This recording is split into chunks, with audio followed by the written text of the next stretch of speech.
Hi, folks. What's up? This is Neil, and this is Thursday, March the, I believe, 28th.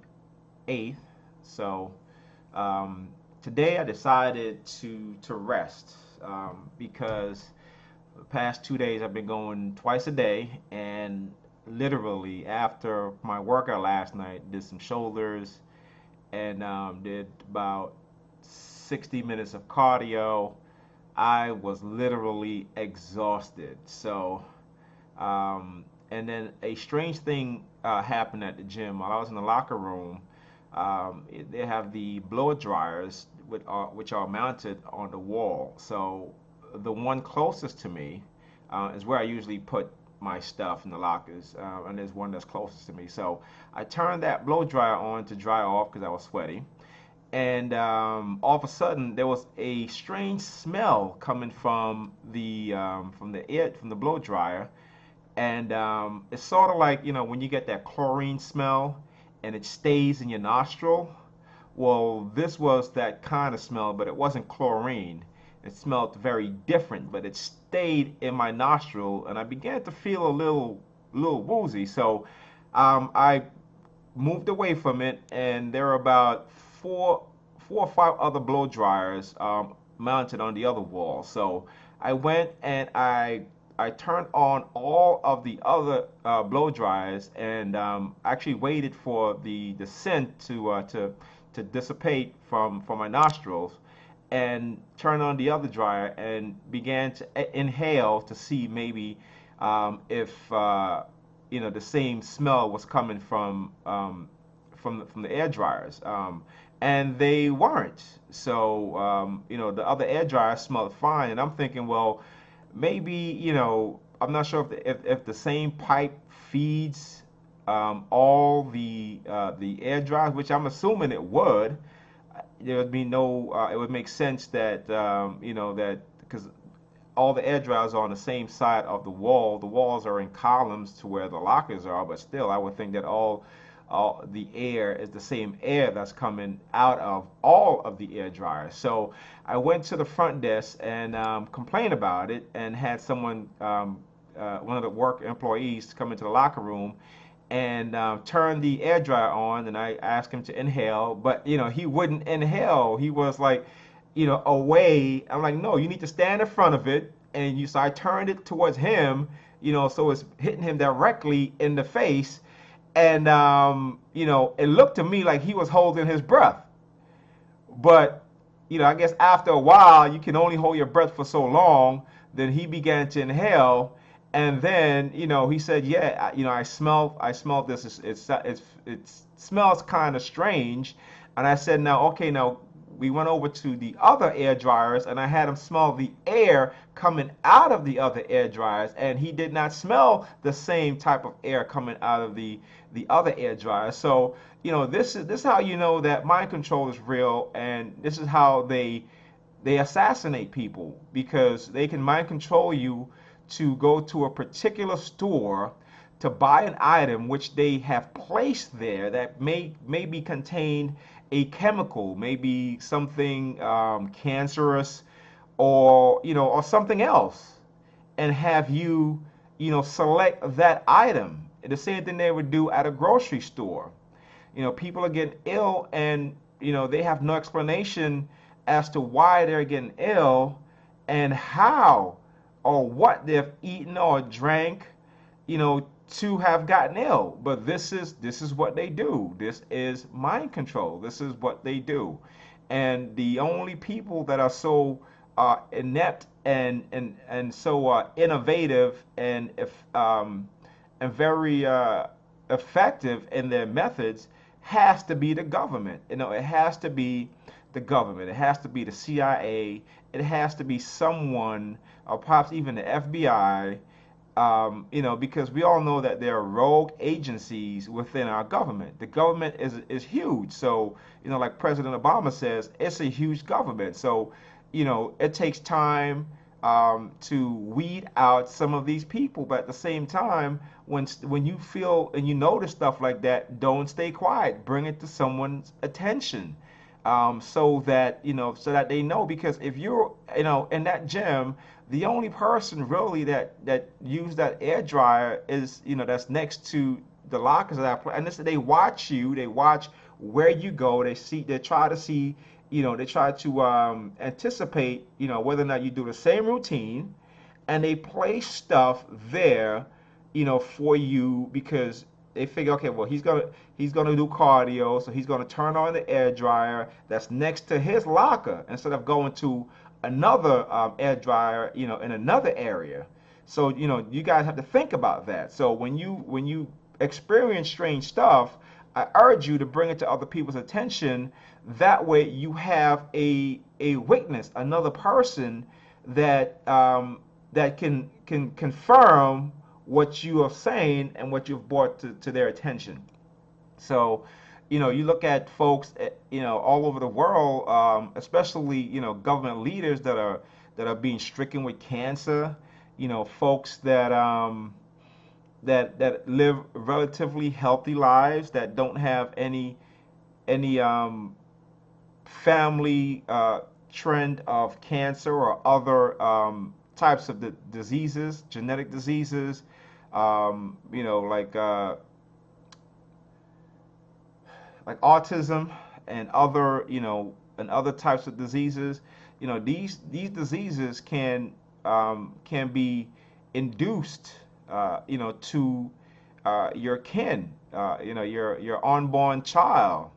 So this is something that we have to be very careful about, and that's why I say, you have to eat healthy, get regular exercise.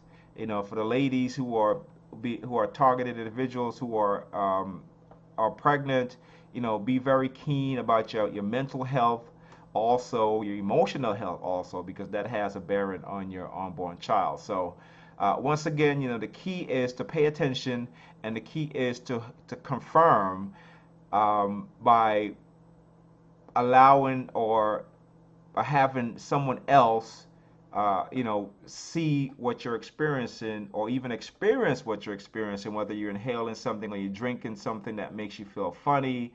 Have someone else, drink out of the same tap, or buy another bottle of Gatorade or whatever, Frappuccino, just to see, whether or not it's the same taste. Because, like I said, they will plant items, and they will actually mind control you to go into a particular store and purchase that item. And you think that that it's your idea, but it's really not. I mean, I know you guys seen the movie Inception, and I can tell you this, that is real. That is not movie tricks. That is very real. They can actually do that. If you read the Hidden Evil by Mark Richt, also The Invisible Crime by I forgot the gentleman's name right now, but anyway, you guys can look it up on Amazon, or Google it. There are tons of resources out there that let you know that this kind of stuff is real. I mean, there are all these mass shootings where people are committing suicide at the end. This is the level of mind control technology that our government has reached. They are very, very effective at this stuff. This technology has, it's beyond what people can imagine. And like I said, I just urge you guys to always bring stuff to somebody's attention. If you feel sick or kind of funny, go to your doctor. I see a lot of people now that I look at it, have relatively healthy skin, and then I see them again, and they have these wells on their faces. Both men and women, on their faces, on their necks, all kinds of stuff. Women are complaining they have a lot of thyroid issues. So these are things that you have to really pay attention to, because they can use these liquid chemicals to raise or lower your thyroid levels, all kinds of stuff. These experiments are horrendous. They've been going on for years, and every time the government's been busted, they always say that we'll make sure that this never happens again. but it's going to continue happening because there are people in our government that really they don't give a damn. They really don't. They don't give a damn about you, me, your family. They don't give a damn about your unborn child. They don't give a damn about nothing except for, for themselves, basically. For themselves, for money, for power, and so we all have to be very diligent and just keep a log of what you do. Me personally, I don't like writing because they can. We all know that they can basically when you're being targeted, you're basically being studied. It's like a behavior modification program plus a torture program, that kind of stuff. And they use your handwriting to study your emotions, what kind of mood you're in. If your ink print is strong, harsh on the paper, then that shows that there's some sort of anger within you. If you look at how they would study the writings of serial killers, this is what they do. So I like to keep a video diary of what I go through because when you can visually see along with the explanation of what you're looking at, then it makes sense and you can really identify and you can see exactly what people are talking about. So like I said, today is my rest day. I'm also, I have a photo shoot today because I am entering into a bachelor's auction, which a friend of mine for the past 3 years, she's been asking me to enter. And finally I said, why not? Why not? This is something to also kick those people in their behinds. Just let them know that you're not going to keep me isolated, that you're not going to stop me from enjoying life and doing things that makes me happy. So and I urge you guys to do the same, to go out there, to meet people. Don't be shy. Just go out there and have a good time. Enjoy your life. Enjoy your life.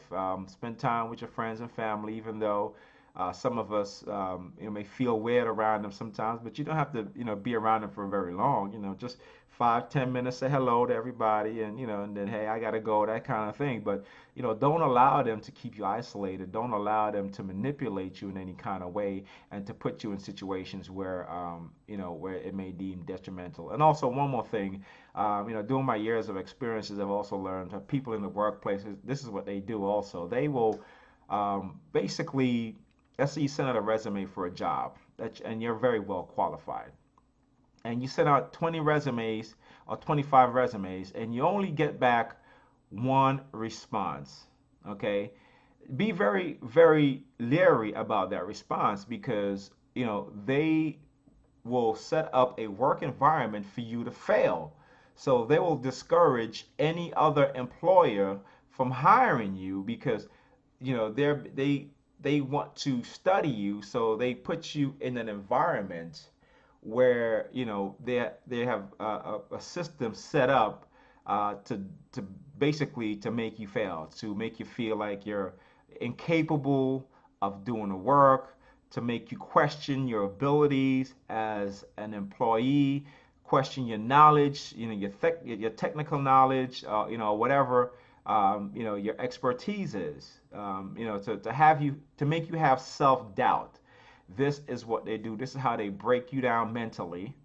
And so just be very, very leery. I know my twin brother who was laid off from his job, I sent out about like 75 resumes, and got one response from a temp agency for my twin brother is a retoucher, a high-end retoucher, and has worked on jobs from Apple to Disney, a lot of Abercrombie and Fitch. I mean, he very well skilled that he was actually sent out to LA a few years back for 2 weeks to work on an Abercrombie and Fitch account. So, they don't send employees out there like that if you're just like, if you have a basic knowledge or, my twin brother is very, has a great expertise in terms of retouching. and received a job offer actually from a company that has nothing to do with retouching. Absolutely. I mean, when you talk about like something that's just like far left or far right, I mean, it was totally out of his element. And I'm like, well, don't these people read resumes? So this is like I said, this is what you do. This is what they do for people who are out there who are being affected that can't find a job, because their goal is to make you penniless, to make you basically to destroy your mentality, your mental health, to try to make you seem like you're crazy, and all kinds of stuff. Your physical health also. And they have destroyed families because this is just what they do. So just be very mindful of that. And and if you're at a job, and even though it may be tough, just keep a record, keep a log of all the stuff that you go through. Don't quit your job because that's what they want you to do. If you quit your job, you won't get unemployment insurance. So stick it out. If they fire you, then they fire you, but at least you'll get unemployment insurance. But don't quit your job. Keep a record of all the abuses that you're going through. If your boss is yelling at you all the time, just report it. Report it and to your HR department, so that way you have a record. If every time it's time for you to leave, they come in about 10 minutes before you have to leave to work on a project that may take you a couple of hours, report it, because that is not right. So just always keep a log of your experience, and I know that it will help because it has helped my brother in the past. Now, before I knew what I was going through, I did not keep a record of my harassment, but I would never back down from anyone. And when folks yell at me, I would tell them straight up, I'm a grown man. You don't talk to me like that. And I think, and it's because of that, because I just can't bite my tongue. If you disrespect me, I'm gonna let you know not to do it again. And a lot of times, being a black male in a white dominated industry, pre-press and graphic arts, it's not all companies. I work with some great companies, but then I've also worked with some companies that had some managers that in my mind were absolutely racist. That kind of thing. So hopefully, this bit of advice help you guys, and hope it serves you well. And I will post another video tomorrow, even though it's my day off today. My cheat meal is not until Saturday. So Saturday I'm gonna go out. I'll probably invite a friend out to dinner. And but in the meantime, I'm eating very clean, lean fruits and veggies, plenty of water, yogurt, Greek non-fat yogurt, cranberry juice, also tea with lemon, all that kind of stuff. And I'm thinking next week I might get on some form of a thermogenics, just for the duration of the rest of the 4 weeks, to track my progress in terms of leaning out and getting my summer six-pack abs. And I hope you guys are some of you guys are taking a journey with your health and improving your health, your physical health, mental and psychological health, and also your emotional health. So have a great day, and when I get my photos, I will show you guys the photos from the photo shoot for the bachelor auction. So have a great day, and talk to you guys soon.